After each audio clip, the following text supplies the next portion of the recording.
Assalamualaikum warahmatullahi wabarakatuh. Perkenalkan, saya Inayati Najha Putri dengan NIM 13086210006 beserta rekan saya Indira Putri Artamoliza dengan NIM 13086210019.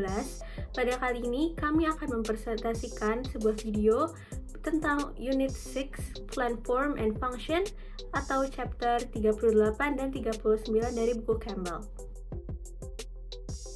Nah, ini ada chapter number 38, yaitu Angiosperm Reproduction and Biotechnology. Struktur bunga dan fungsinya. Nah, bunga ini adalah struktur sporofit dari Angiospermae yang terspesialisasi sebagai alat reproduksi seksual ya.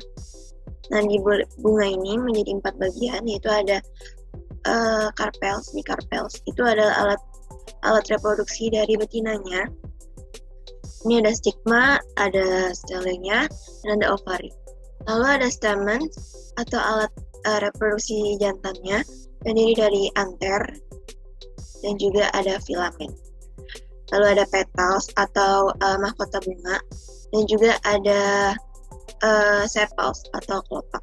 Nah, di sini ada metode dari polinasi. Polinasi atau penyerbukan adalah proses transfer sabuk sari menuju biji tanaman yang mengandung bakal biji. Jadi pada angiospermanya itu terjadi dari anter atau kepala sari menuju stigma atau kepala putik. Metode penyerbukan ini terbagi menjadi 2, yaitu polinasi biotik dan juga abiotik. Kalau biotik ini ada polinasi oleh lebah, bunga, kupu-kupu, dan lalat. Nah, mereka ini kan serangga, jadi disebutnya sebagai entomogami. Lalu ada polinasi oleh kelelawar atau chiropterogami dan oleh burung atau ornitogami. Lalu ada polinasi abiotik atau polinasi oleh angin. Maksudnya ada polinasi oleh angin yaitu anemogami dan juga polinasi oleh air atau hidrogami. Nah, di sini ada contoh-contohnya. Lalu di sini ada siklus hidup dari Angiospermae. Kita mulai dari ovaria sendiri, ada megaspongarium. Dia masih 2N. Nanti dia bakal melakukan meiosis. Meiosis ini nanti dia menghasilkan 4 sel ya, 4 sel. 4 sel ini dia haploid. Nah, nanti 4 sel ini tuh hanya ada 1 sel doang yang bakalan berkembang. Nanti 1 sel ini dia bakal memenuhi ovula. Dan nanti 1 sel ini intinya ini dia bakal membelah sebanyak 3 kali. Nanti akan membentuk 8 inti sel. 8 inti sel ini nanti dibagi lagi. 3 dia nanti membentuk sel antipoda. 2 dia membentuk inti kandung lembaga sekunder, dan 2 lagi membentuk sel sinergit, dan 1 sel membentuk sel telur. Lalu di sini ada mikrospongarium. Mikrospongarium itu dia mengandung sel yang masih 2N juga atau diploid. Dia bakal meiosis menghasilkan mikrospor yang haploid. Setelah ini bakalan membelah lagi menjadi 2, yaitu membentuk sel generatif dan juga sel vegetatif atau tube cell. Nanti pas terjadi polinasi, si tube cell ini atau inti vegetatif ini bakal membuka saluran supaya si inti generatif ini bisa masuk menuju ovula. Nanti selama proses jalan ke sini, inti generatif ini bakal membelah lagi menjadi 2, menjadi inti generatif 1 dan juga inti generatif 2. Setelah menuju ovula, inti vegetatif bakal memecah sel sinergit ini. Nah, nanti baru dari si inti generatif 1 dan inti generatif 2 ini dia bakal membuahi sel-sel ini untuk inti sel generatif 1 membuahi si sel telur, dan inti generatif 2 ini bakal membuahi inti kandung lembaga sekunder. Perkembangan endosperm dan juga ada perkembangan embrio. Nah, endosperma ini adalah hasil dari peleburan sel sperma 2 atau inti generatif 2 tadi dengan inti kandung lembaga sekunder. Nah, fungsinya ini sebagai penyedia cadangan energi pada embrio. Lalu ada perkembangan embrio. Nah, perkembangannya ini tuh terjadi dari pembelahan mitosis pertama zigot. Ini membelah sel telur menjadi sel terminal dan juga sel basal. Lalu sel basal ini nih, sel basal. sel basal dia nanti bakalan berkembang menjadi suspensor, dia nanti bakalan memanjang gitu. Nah ini dia sebagai penghubung antara embrio dan tumbuhan induknya, serta mengalirkan nutrisi dari tumbuhan induk atau endosperm. Lalu ada struktur dari biji dewasa. Pertama dia tuh ada dormansia. Nah dormansi ini selama proses pendewasaan, biji-biji ini mengalami dehidrasi sampai akhirnya itu hanya tersisa 5-15% dari beratnya gitu. Nah embrio ini tuh dikelilingi oleh pasukan makanan, yaitu kotilodon, endosperm atau keduanya. Lalu mengalami dormansi. Nah embrio dan pasokan makanan ini diselubungi oleh kulit biji yang terbentuk dari integumen ovula. Lalu di beberapa spesies dormansi ini terjadi karena kulit bijinya utuh. Lalu ada struktur biji. Struktur biji ini dibagi menjadi dua, ada dikotil atau dia mempunyai dua kotilodon, dan juga ada monokotil atau satu kotilodon. Di dalam dikotil ini ada hipokotil, radikula, dan juga ada epikotil. Lalu ada untuk monokotil sendiri ini ada scutellum atau kotilodon juga. Ini scutellum itu kotilodon pada jagung dan gandum. Lalu ada coleoptil atau selubung pelindung tunas, dan ada coleorhiza atau selubung radikula. Lalu ada perkembangan dari sporofit menjadi tumbuhan dewasa. Dan ada perkecambahan biji diawali dengan terjadi imbibisi. Imbibisi itu penyerapan air karena potensial air lebih rendah dari biji yang kering. Nah nanti menyebabkan biji mengembang gitu. Lalu biji mengembang kan nanti dia lama-lama besar. Nah dia itu memecah kulit biji, memicu perubahan di embrio, yang mana nanti membuat embrio bisa melanjutkan ke pertumbuhan selanjutnya gitu. Lalu enzim ini bakal memecah penyimpanan material dari endosperm dan kotilodon, dan nutrisinya nanti ini ditransfer ke wilayah pertumbuhan embrio. Nah ini ada contohnya, ada dua. Ini namanya epigel dan ini hipogel. Jadi epigel ini tuh kotilodon ini tuh dia bakalan naik ke atas gitu, bakal menuju luar. Dan kalau hipogel ini dia kotilodonnya sendiri ini tetap di dalam. Lalu ada struktur dari buah. Nah buah ini berasal dari bakal buah yang dewasa. Jadi selama biji berkembang dari ovula, bunga berkembang menjadi buah. Buah ini melindungi biji, lalu fertilisasi memicu perubahan hormon yang menyebabkan ovaria atau bakal buah melalui transformasi menjadi buah. Nah, hasil perkembangan buah ini ada 4, yaitu pertama ada buah sederhana seperti ini. Itu berkembang dari karpel tunggal. Lalu ada buah agregat. Jadi dia ini berkembang dari satu bunga yang punya banyak karpel. Jadi karpelnya banyak, terus dia menyebar. Dan di setiap karpel ini dia tuh menghasilkan buah-buah kecil kayak gini. Lalu ada buah majemuk. Nah, buah majemuk ini berkembang dari bunga majemuk. Jadi satu batang ini ada banyak bunganya. Tapi nanti buahnya ini tuh dia nggak kayak yang si buah agregat ini. Nanti dia bakalan nyatu gitu loh, membentuk satu buah. Lalu ada buah semu atau berkembang besar dari jaringan lain, bukan dari bakal buah. Lalu ada mekanisme dari aseksual reproduksi.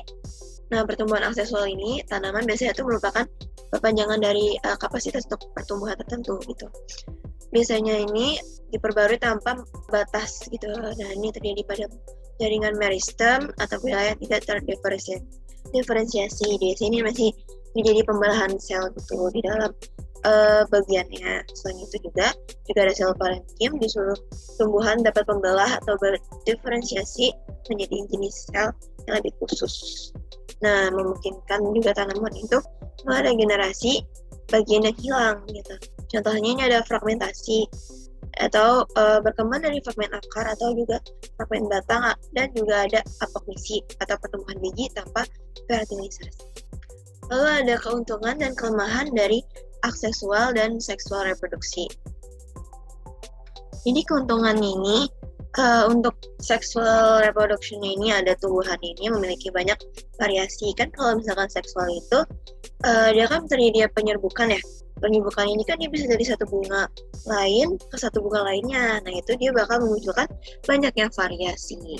Keuntungan dari reproduksi aseksual ini memungkinkan tumbuhan yang tidak bisa melakukan penyerbukan atau yang tidak, misalkan dia sulit digapai oleh agen-agen polinator ini. Nah, tapi dia tetap juga dapat berkembang biak gitu melalui reproduksi aseksual.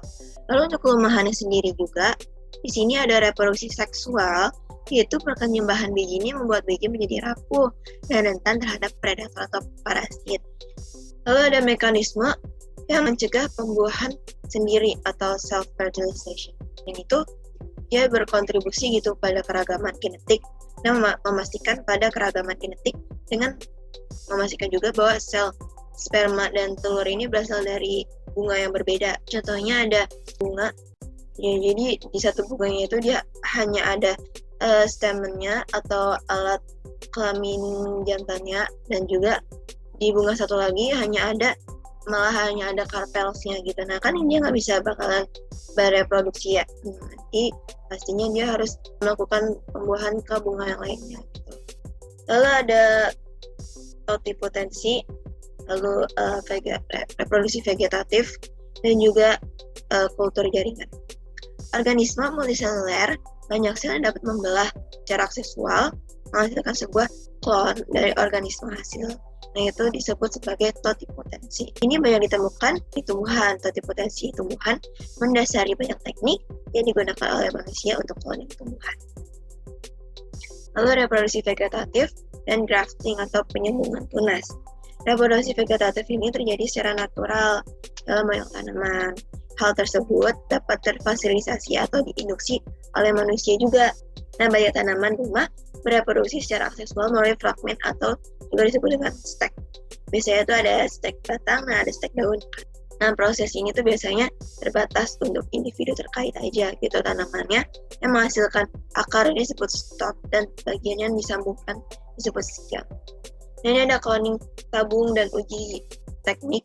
Jadi ahli biologi tanaman ini tuh dia bakal mengadaptasi metode in vitro untuk cloning tanaman sebagai penelitian atau hortikultur. Semua tanaman ini dapat dihasilkan dengan mengkulturisasi bagian kecil jaringan atau kalusnya ini. Dia bakal ditaruh di media yang mengandung nutrisi dan hormon.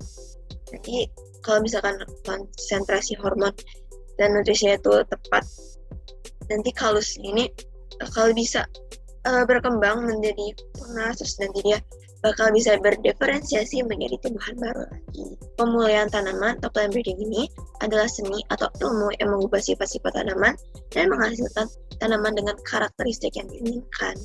Kalau untuk plant biotechnology sendiri ini, dalam pengertian umum ini mengacu pada inovasi dalam penggunaan tumbuhan atau zat yang diperoleh dari tumbuhan untuk membuat produk yang berguna bagi manusia. Baik, selanjutnya saya akan menjelaskan tentang plant's response to internal and external signals. Semua organisme termasuk tumbuhan memiliki kemampuan untuk menerima sinyal dari lingkungan dan merespons baik dari internal maupun eksternal. Nah, tujuannya ini untuk melangsungkan hidup mereka atau mempertahankan diri mereka masing-masing. Nah, cara mereka untuk merespon terhadap sinyal yang diberikan ini dapat berbeda-beda. Perubahan ini bisa jadi untuk sebagai meningkatkan hormon pertumbuhan atau mengurangi hormon tersebut, untuk memperpanjang masa kehidupan tersebut, contohnya tumbuhan menggugurkan daunnya, lalu untuk mempertahankan dirinya mereka membuat proteksi seperti ada tumbuh duri dari epidermis dan sebagainya. Selanjutnya adalah proses penerimaan sinyal pada tumbuhan. Sinyal baik internal maupun eksternal pertama kali dideteksi oleh reseptor, protein yang berubah bentuk sebagai respon terhadap stimulusnya tertentu atau stimulusnya masing-masing. Nah, reseptor untuk deetiolasi pada tumbuhan disebut fitokrom, yang terdiri dari pigmen penyerap cahaya yang melekat pada protein spesifik. Nah, fitokrom ini terletak pada sitoplasma. Penyuntikan fitokrom tambahan ke dalam sel daun aurea dan memaparkannya ke cahaya. Nah, ini akan menghasilkan respon deetiolasi yang normal. Lalu yang kedua adalah transduksi. Nah, reseptor seperti fitokrom sensitif terhadap sinyal lingkungan dan kimia yang sangat lemah. Pembawa pesan keduanya adalah bahan kimia kecil yang diproduksi secara internal yang mentransfer dan memperkuat sinyal dari reseptor ke protein lain yang menyebabkan respons. Dalam merespons deetiolasi, setiap fitokrom yang diaktifkan dapat memberikan naik menjadi ratusan molekul utusan kedua. Nah, masing-masing dapat menyebabkan aktivasi ratusan molekul enzim tertentu. Cahaya juga menyebabkan fitokrom mengalami perubahan konfirmasi yang mengarah pada peningkatan kadar GMP siklik utusan kedua atau cGMP dan kalsium 2+. Nah, perubahan kadar cGMP ini dapat menyebabkan perubahan ion dalam sel dengan mempengaruhi sifat saluran ion.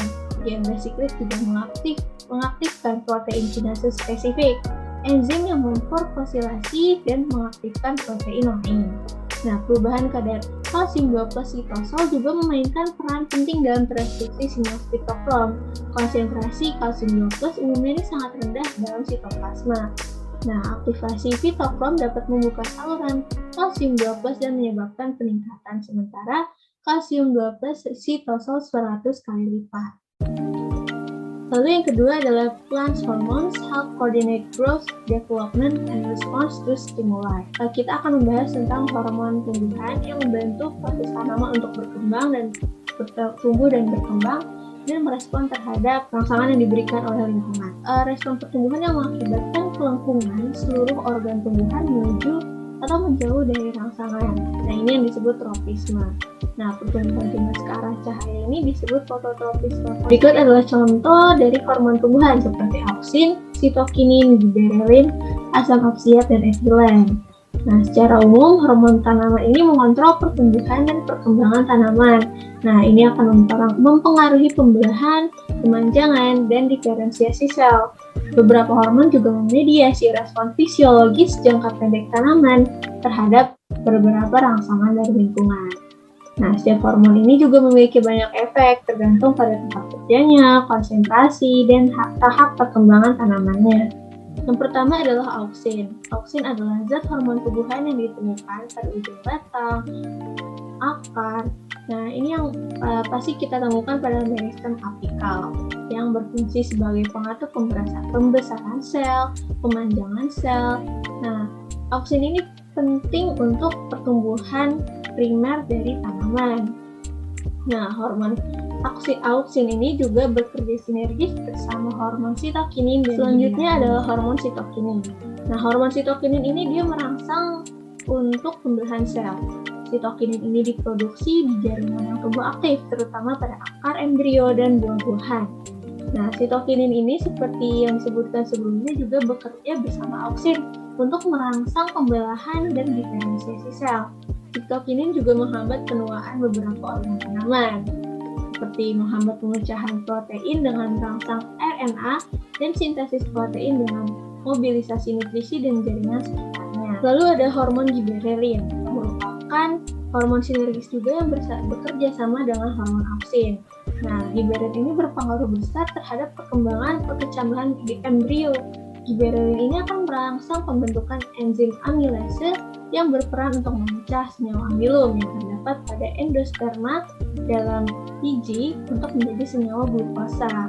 Nah, giberelin ini juga berfungsi untuk membantu pembentukan biji, yaitu merangsang pembentukan serbuk sari atau pollen, memperbesar ukuran buah, merangsang pembentukan bunga, dan mengakhiri masa dormansi biji. Lalu ada brasenol steroids, yang merupakan steroid yang secara kimiawi mirip dengan kolesterol dan hormon seks hewan.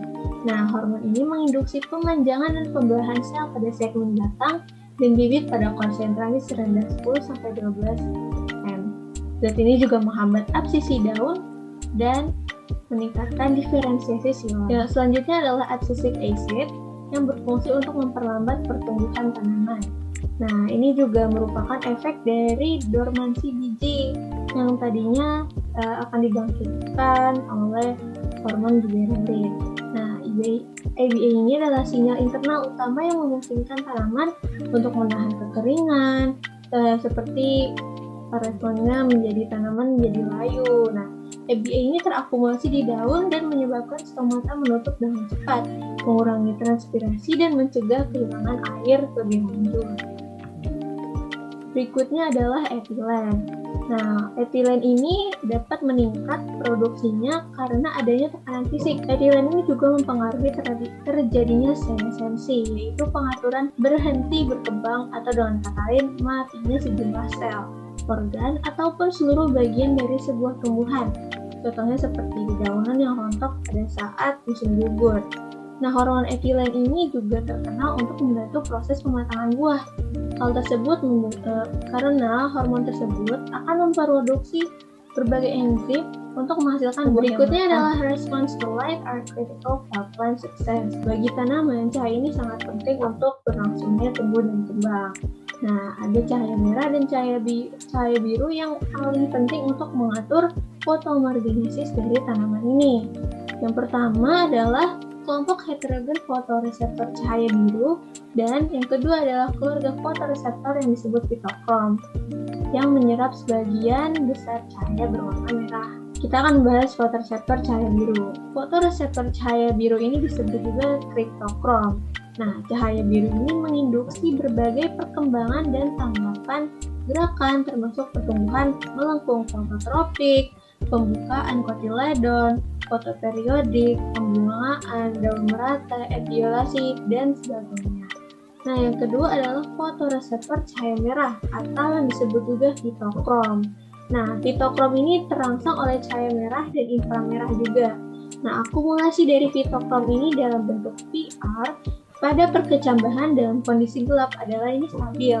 Nah, sekali dipaparkan pada cahaya dikonversikan pada PFR, fitokrom mengalami transformasi yang menyebabkan hilangnya PFR dan fitokrom total. Berikutnya adalah jam biologis dan ritme sirkadian. Jam biologis adalah fluktuasi periodik dalam biologi organisme yang sesuai untuk menanggapi terjadinya perubahan kondisi lingkungan secara periodik. Nah, jam biologis pada tanaman ini akan membuat suatu siklus. Siklus tersebut akan berulang setiap 24 jam sehingga disebut dengan ritme sirkadian.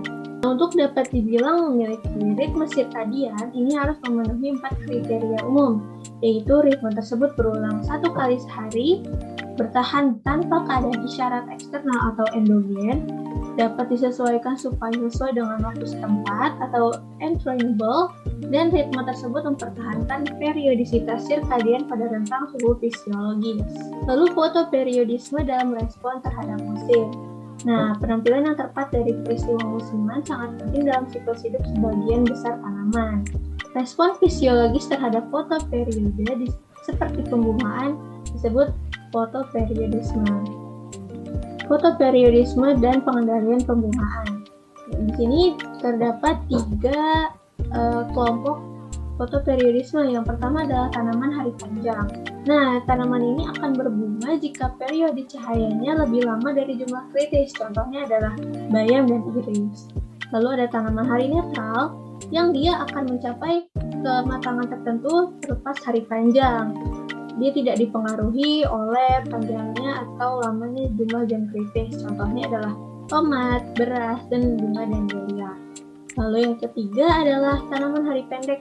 Dia akan hanya berbunga bila mengalami fotoperiode yang lebih rendah dari fotoperiode kritisnya.